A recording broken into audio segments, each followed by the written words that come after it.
نحمدہ ونصلی علی رسولہ الکریم اما بعد کی محمد سے وفا تو نے تو ہم تیرے ہیں، کی محمد سے وفا تو نے تو ہم تیرے ہیں، یہ جہاں کیا چیز یہ لوح قلم تیرے ہیں، نہ سمجھو گے تو مٹ جاؤ گے اے ہندی مسلمانوں، نہ سمجھو گے تو مٹ جاؤ گے اے ہندی مسلمانوں، تمہاری داستان تک نہ رہے گی داستانوں میں۔ محترم ہم وطنوں، عزیزان ملت اسلامیہ اور امت کی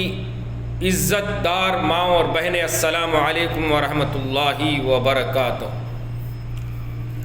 سب تعریفیں اس پروردگار کے لیے سزاور ہے جس نے اپنی قدرت سے ساری کائنات کو بنایا۔ درود و سلام سرکار مدینہ احمد مصطفیٰ شافی محشر ساقی کوثر رحمۃ للعالمین پر، جنہوں نے ساری انسانیت کو یہ پیغام دیا کہ جینا ہے تو دنیا کے اندر ایک وحدہ لا شریک کا لہو کے سائے تلے جیو اور میری اتباع کرو۔ معززان عزیزان گرامی، میں آپ حضرات کے سامنے ایک اہم پیغام لے کر حاضر ہوا ہوں۔ میری بات کا آغاز کرنے سے پہلے آپ حضرات سے مؤدبانہ گزارش ہے کہ میرے آواز کو آخری لمحوں تک سماعت فرمائیں اور میرے چینل مومن کی پکار کو لائک کریں، سبسکرائب کریں۔ محترم حضرات گرامی، آپ حضرات جانتے ہیں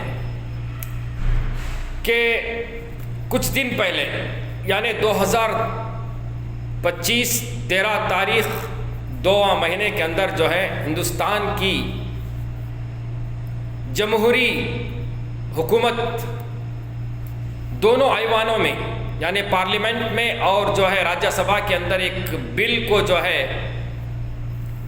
ٹیبل کیا ہے۔ اس سے پہلے 2-3 ماہ قبل یہ بل پارلیمنٹ کے اندر پیش کیا گیا تھا، جس کا نام تھا وقف امینڈمنٹ بل 2025۔ اس وقت اس بل پر پورے صدن کے اندر بحث ہوئی، مباحثہ ہوا، تو بہت سارے مسلمانوں کے خلاف، مسلمانوں کے جائیداد کے خلاف، مسلمانوں کے وقف جائیداد کو ہڑپ کرنے کی جو ناپاک سازش حکومت کے اندر نظر آ رہی تھی، اسے کھنگالا گیا۔ تو اپوزیشن پارٹی کے تمام حضرات نے اور سیکولر حضرات نے مل کر اس بل کا بائیکاٹ کیا اور اسے ایک JPC کمیٹی کے سپرد کرنے کا اعلان فرمایا، یعنی جوائنٹ کمیشن کمیٹی کو جو ہے کرنے کا، اس کے حوالے کرنے کا جو ہے اعلان کیا، جوائنٹ پارلیمنٹ کمیٹی۔ تو یہ بل جوائنٹ پارلیمنٹ کمیٹی کے سپرد کیا گیا۔ جوائنٹ پارلیمنٹ کمیٹی کے 40 ارکان پر یہ مشتمل کمیٹی، اس کے اندر حالیہ پارٹی کے اراکین کے علاوہ 13 سے یا 16 سے جو ہے اپوزیشن پارٹی کے اراکین موجود رہے۔ تو اس وقت پورے ہندوستان کے اندر ایک کھلبلی مچی گئی، مسلمانوں کے اندر اور دیگر سیکولر ہندوؤں کے اندر بھی یہ کھلبلی مچی گئی کہ ہماری جائیدادوں کو حکومت ہڑپ کرنے کے لیے ایک بل لائی گئی۔ تو جمعیت علماء ہند مسلم پرسنل لا بورڈ کی جانب سے تمام مسلمانان ہند کو یہ اعلان کیا گیا کہ ای میل کے ذریعے سے اس بل کے خلاف اپنا رد عمل اظہار کریں۔ تو کم و بیش ہندوستان کے اندر 5 کروڑ سے زائد ای میل JPC کو بھیجا گیا تھا، آبجیکشن ڈالا گیا تھا۔ اور اس کے علاوہ میرے بھائیوں، بزرگوں، دوستوں، JPC کے چیئرمین جو ناگور، ان کا نام جو ہے گورو جو BJP کے پارلیمنٹ سدسیہ ہیں، MP ہیں، ممبر آف پارلیمنٹ ہیں، ان کے ساتھ یہ کمیٹی کے حضرات نے پورے ریاست کا دورہ کیا اور جہاں جہاں پر مسلم نمائندے دانشور حضرات سے ان سے ملاقات کیے اور وقف بورڈ کے چیئرمینوں سے بھی ملاقات کیے تو ان کی رائے لینے کے لیے ملاقات کیے گئے، تو سب کی رائے اس بل کے خلاف اپنا آبجیکشن نوٹ اظہار کیے گئے تھے۔ اس کے بعد پھر بھی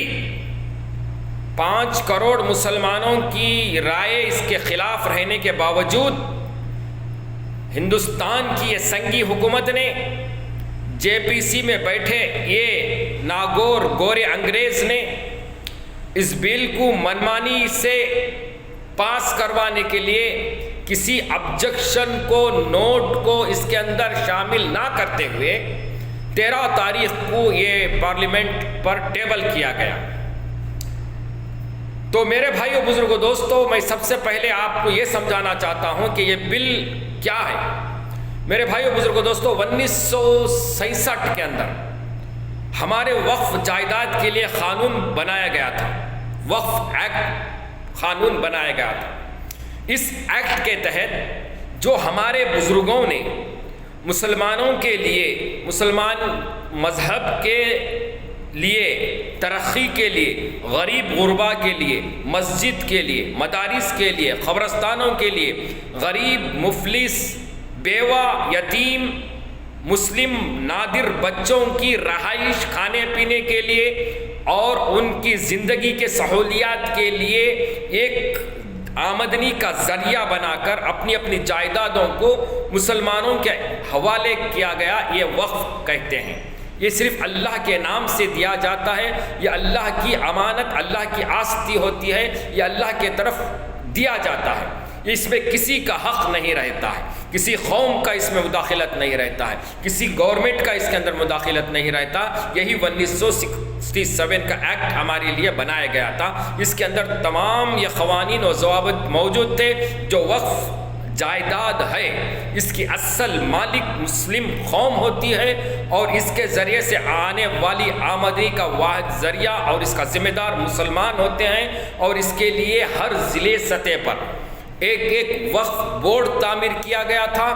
اس وقف بورڈ کے اندر کم و بیش 10 اراکین پر مشتمل ایک کمیٹی رہتی ہے اور اس کا ایک چیئرمین رہتا ہے۔ اس قانون کے تحت اس وقف بورڈ کے اراکین کو عوام سے چن کر لاتے ہیں اور وہ اراکین ایک چیئرمین کو منتخب کرتی ہے، اور وہ پورے ضلع کے اندر جتنے خبصے رہتے ہیں اور خریے رہتے ہیں، تعلق رہتے ہیں، ان تعلقوں کے اندر جو وقف کردہ جائیداد رہتی ہے اس کی آمدنی، اس کا لین دین، اس کا حساب و کتاب اور خرچ اور جمع اور اس کے ذریعے سے آنے والی آمدنی کے لیے جو مسلمانوں کو سہولتیں فراہم کرنا، ہاسٹلیں تعمیر کرنا، ہاسپٹلیں تعمیر کرنا، غریب و غریب مسکین طلباء بیواؤں کی مدد کرنے کی تمام ذمہ داریاں اس وقف بورڈ کو دی گئی تھی 1967 کے ایکٹ کے تحت۔ اس بیچ اس کے 2 بار امینڈمنٹ ہوئے۔ ایک 1999 میں ایک امینڈمنٹ کیا گیا جو عنقریب منموہن کی سرکار میں، اس میں کوئی رد و بدل نہیں کیا گیا۔ جس طرح سے 1967 میں جو ایکٹ تھا مسلمانوں کے فیور میں اسی طرح رکھا گیا۔ اس کے بعد اور پھر منموہن کی آخری حکومت میں، آخری دور اقتدار میں 2013 میں پھر امینڈمنٹ کیا گیا تھا، اسی میں بھی کوئی رد و بدل نہیں کیا گیا، رد و بدل نہیں کیا گیا، حکومت کا اس میں کوئی قبضہ نہیں کیا گیا، کسی قوم کو داخل نہیں کیا گیا تھا، مسلمانوں کے فیور ہی میں تھا۔ لیکن افسوس در افسوس کہ آج جس طرح سے یہ سنگی حکومت ناتھو رام گوڈسے کی ناجائز اولادوں نے ہندوستان کو قبضہ کر رکھا ہے، اور ہندوستان کی پائیتخت دلی کے اندر جو بیٹھی ہے سنگی حکومت، بی جے پی حکومت، اس کی جو منہ بولتا باپ ہے RSS، اس کے کہنے پر جو یہ حکومت چلتی ہے، اس کے جو پر ہیں وشو ہندو پریشد، بجرنگ دل، اس کے پر ہیں، ان کے چلانے سے یہ حکومت چلتی ہے۔ تو انہوں نے ایک بل پھر امینڈمنٹ کے لیے لایا تھا۔ اس کے اندر انہوں نے جو امینڈمنٹس کیے ہیں، جو 40 یا 50 قانون کو بدلا گیا ہے، اس سے صاف ظاہر ہوتا ہے کہ ان کی نیت مسلمانوں کو اس دیش کے اندر دوسرے نمبر شہری پر جو لانے کی کوشش کی گئی ہے اور ہماری جائیدادوں کو حکومت کے قبضے میں لینے کی کوشش کی گئی ہے۔ جس طرح سے انگریز اس وقت میں مسلمانوں کے مسجدوں کو ڈھا کر، مدارس دینیہ کو ڈھا کر چرچگاہ بنانے پر تلے ہوئے تھے، اس وقت اس جو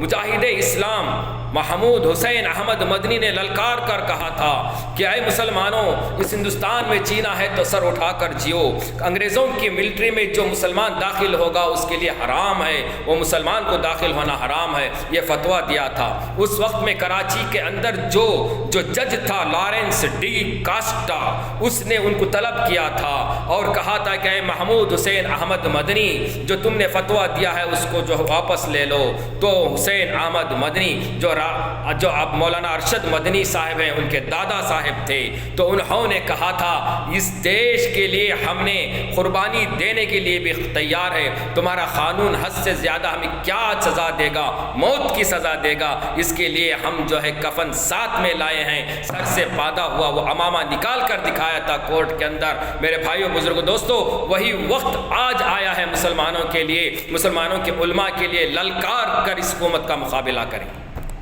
آج یہی ناتھورام گوڈسے کی اولاد جو گورے انگریز ان کو چھوڑے گئے تھے، یہ کالے انگریز آج جو مسلمانوں کی جائیداد کو اپنے قبضے میں لے کر اپنے لیے جو ہے اپنے لیے ایک ذخیرہ بنانے کی کوشش کی جا رہی ہے۔ میرے بھائیو بزرگوں دوستو، میں تمہیں بتاتا چلوں، ہندوستان کے اندر کل آبادی 1,20,00,000 لوگوں کی آبادی ہے، اس کے اندر ہماری 35 کروڑ مسلمانوں کی آبادی ہے، اس کے اندر مسلمانوں کی جائیداد 9 لاکھ کروڑ سمپتی، یعنی 9 لاکھ کروڑ کی آمدنی کا جو ذریعہ جائیداد ہمارے پاس ایک ذخیرہ ہے، یہ مسلمانوں کے لیے ایک بہت بڑا ذخیرہ ہے جو ہمارے بزرگوں نے وقف کیا ہے۔ اس 9 لاکھ کروڑ کی آستی کو ہڑپ کرنے کی منشا کے تحت انہوں نے بل لایا ہے۔ سمجھنے کی آج وقت ہے مسلمانوں کو، اپنے عقل کے ان دروازوں کو کھولو میرے بھائیوں، اپنے جو ہے لیبل کو ہٹاؤ اور ایک جگہ جمع ہو جا کر اس سنگی حکومت کا مقابلہ کرو۔ میرے بھائیوں بزرگوں دوستو، یہ ہڑپ کرنے کی کوشش کی جا رہی ہے اور اس میں ایسے ایسے امینڈمنٹ لائے ہیں، میں تمہیں مثال کے طور پر بتانا چاہتا ہوں۔ جو امینڈمنٹ جو قانون 1965 میں تھا کہ وقف بورڈ کے اندر 10 اراکین مسلمان ہی رہیں گے، لیکن ان کے امینڈمنٹ کے تحت اس کے اندر 2 ہندوؤں کو داخل کیا گیا ہے، ایک ممبر آف پارلیمنٹ ہوگا، ایک راجیہ سبھا کا ممبر ہوگا، اور تیسرا جو ہے پوری ذمہ داری جس طرح سے چیئرمین کو تھی اس طرح سے اس ڈسٹرکٹ کے کلکٹر ڈی ایم کو دیا گیا ہے۔ وہ ڈی ایم جو کہے گا اسے آخری فیصلہ ہوگا۔ مثال کے طور پر کوئی ہماری عیدگاہ ہے، کوئی مسجد ہے، کوئی قبرستان ہے، کوئی کھڑموت آ کر یہ کہے گا کہ یہ قبرستان جو ہے ہندوؤں کا تھا، ہندوؤں کا ہے، اس لیے جو ہے یہ ہندوؤں کے حوالے کیا جائے گا، اور کوئی آ کر کہے گا کہ مسجد کے اندر مندر ہے، مندر کو توڑ کر مسجد بنایا گیا ہے، تو میرے بھائیوں بزرگوں دوستو، کلکٹر اس کی بات کو سن کر یہ کہے گا واقعی یہ مندر ہے، اسے جو ہے ہندوؤں کے حوالے کر دینا ہے، یا قبرستان ہندوؤں کے حوالے کر دینا ہے، تو اگر سائن کر دے گا تو قسم خدا کی میں کہہ رہا ہوں میرے بھائیوں بزرگوں دوستو، مسلمان کچھ نہیں کر سکتا۔ اس قانون کے تحت وہ مسجد کی جگہ، وہ قبرستان کی جگہ ہندوؤں کے حوالے کر دیا جائے گا، حتیٰ کہ مسلمان اپنے بچوں کو، اپنے خاندان والوں کو، اپنے مردوں کو قبرستان میں جگانے کی جو ہے کوئی تمہیں اجازت ہی نہیں ہوگی، قبرستان میں دفنانے کی کوئی اجازت ہی نہیں ہوگی، اور مسجد ان کے حوالے ہو جائے گی۔ اس وقت خون کے آنسو رونے سے بہتر ہے کہ اس بل کا جو ہے اپوز کریں، راستوں پر اتریں، اپنے آپ کو جو ہے للکاریں کہ ہم زندہ رہیں گے تو ایمان پر زندہ رہیں گے، ہم زندہ رہیں گے تو لا الہ الا اللہ محمد الرسول اللہ کے تحت زندہ رہیں گے، اور دفن ہوں گے تو لا الہ الا اللہ محمد الرسول اللہ کا کفن اوڑھ کر اس مٹی کے اندر جائیں گے، لیکن ہم اس وقت بل کو پاس ہونے نہیں دیں گے۔ اترو زمین پر، راستے پر اترو میرے بھائیو بزرگوں دوستو۔ اس لیے میرے بھائیو بزرگوں دوستو، دوسری مثال یہ ہے کہ ایک ریاست کی ایک مثال دیتے ہوئے میں اپنی بات کو ختم کرتا ہوں۔ ریاست کرناٹکا کے اندر 1020 ایکڑ زمین وقف جائیداد ہے، 1020 ایکڑ زمین، اس کے اندر 40% صرف وقف بورڈ کے دائرے میں ہے، باقی زمین بھو مافیا، لینڈ جیسے بڑے بڑے جو لانڈ کا جو بیپار کاروبار کرتے ہیں، اور اسی طرح سے پوری پارٹی کے سیاستدان حضرات، جس میں مسلمان بھی موجود ہیں، جس کے اندر غیر مسلم بھی موجود ہیں، ان حضراتوں نے اسے قبضہ کر رکھا ہے۔ جیسے انڈانی امبانی کے سے بڑے بڑے مالدار بزنس مین ہیں، وہ قبضہ کر رکھے ہیں۔ یہ سب حکومت کے زیر دماغ میں ہے۔ ان سب کو ہڑپ کرنے کے لیے یہ بل لایا گیا ہے۔ میرے بھائیوں بزرگوں دوستو، جاگو جاگو مسلمانوں، جاگو، وقت آ گیا ہے۔ اب جو ہے جس طرح سے انگریزوں کو ہم نے اس ہندوستان سے بھگایا تھا، اسی طرح سے یہ کالے انگریزوں کو اس حکومت سے جو ہے دربدر کرنے کا موقع آیا ہے۔ میرے بھائی بزرگوں دوستو، اتنی بڑی جائیداد کو ہم کھونے نہیں جائیں گے، کھونے نہیں دیں گے۔ یہ ہماری جائیداد ہے۔ ہمارے بزرگوں نے جو ہے مسلمانوں کی ہمدردی، مسلمانوں کی فلاح و بہبودی کے لیے، مسلمان بیوہ یتیم بچوں کے رہائش کے لیے، کھانے پینے کے انتظام کے لیے، ان کے دوا کے لیے، اسپتالوں کی تعمیر کے لیے وقف کیا گیا ہے۔ میرے بھائی بزرگوں دوستو، آئیے، مسلم پرسنل لاء بورڈ نے اعلان کیا ہے کہ بہت بڑی حکومت کو دھمکی دی گئی ہے کہ ہندوستان میں ایسا اتحاد کبھی تک ہوا ہی نہیں، اب ہونے بھی نہیں ہوئے گا انشاءاللہ تعالی۔ اگر حکومت یہ بل کو واپس نہ لے گی تو ہم جان کی قربانی لگا دیں گے، خون کا ایک ایک لہو اس دیش کے لیے بھی اس دن بھی ہم نے جو ہے بہا تھا، اور آج ہمارے حق کے لیے ہم لڑیں گے۔ آئیے ہم سب مل کر عہد کریں، ہم جب تک زندہ رہیں گے ایسی بل کو جو ہم پاس نہیں ہونے دیں گے، اور مسلم پرسنل لاء کی آواز پر لبیک کہتے ہوئے راستے میں اتر کر جو ہے ہم اتحاد کریں گے۔ میرے بھائی بزرگ دوستو، اس بات کو آخری لمحوں تک میں آپ اپنے سماعت فرمائیں، اپنے دوست و احباب میں شیئر کریں، اور جو ہے اپنے مسجدوں میں اعلان کریں، اور جو ہے اپنے گلی محلوں میں جو ہے ایک چھوٹا چھوٹا جلسہ بنا کر اس کو جو ہے لوگوں میں ایک انتخابی مہم چلائیں، اور جو ہے وقت پڑے تو راستے میں اتر کر اس کا خلاف ورزی کریں۔ اور میں خاص کر علماء دین، بڑے بڑے عمائدین اسلام سے گزارش کرتا ہوں، اور خاص کر جمعیت علماء ہند، اور چھوٹی بات بڑی منہ چھوٹی بات ہو جائے گی، معافی کا درگزار کرتے ہوئے کہ موقع ایسا ہے، آپ حضرات علماء کرام آگے بڑھیں اور اتحاد کے اندر پہلا حصہ لیں۔ ایک جو ہے انشاءاللہ تعالی پارلیمنٹ کے سامنے جا کر دھرنا دیں، ہم سب تمہارے ساتھ ہیں، پوری قوم آپ کے ساتھ رہے گی، اور جو ہے پورا ہندوستان ہل جائے گا۔ علماء اکرام، بڑے بڑے علماء اکرام جا کر جو ہے پارلیمنٹ کے سامنے دھرنا دیں، 1 گھنٹہ نہیں، 2 گھنٹے نہیں، 2 دن نہیں، 3 دن نہیں، بیٹھ جائیں جب تک یہ بل واپس نہ لے حکومت، ہم یہاں سے ہل نہ جائیں، یہ اعلان کر دیں۔ تو دیکھیں، خدا کی قسم، اللہ کے اوپر بھروسہ ہے، انشاءاللہ تعالی یہ بل واپس ہو جائے گا۔ پہل کریں، مسلم پرسنل لاء بورڈ، جمعیت علماء ہند، ہم سب تمہارے ساتھ ہیں۔ اس لیے جو ہے آپ حضرات سے گزارش ہے کہ آپ تمام حضرات اللہ سے دعا گو بھی کریں، اور اپنے عقائد کو درست کرتے ہوئے ایک پلیٹ فارم پر جمع ہو کر اپنے لیبل کو ہٹا کر، آپ چاہے کسی عقیدے کے ہو، آپ مسلمان ہیں، آپ نبی کا کلمہ پڑھنے والے ہیں، ایک اللہ کو ماننے والے، نبی کریم صلی اللہ علیہ وسلم کی سنت پر عمل پیرا ہونے والے، آپ حضرات سے گزارش ہے کہ تمام ایک پلیٹ فارم پر جمع ہو کر آواز اٹھائیں، اور اللہ کی ذات سے امید رکھیں، انشاءاللہ تعالی اللہ ہمیں کامیاب بنائے گا۔ والسلام علیکم ورحمۃ اللہ وبرکاتہ۔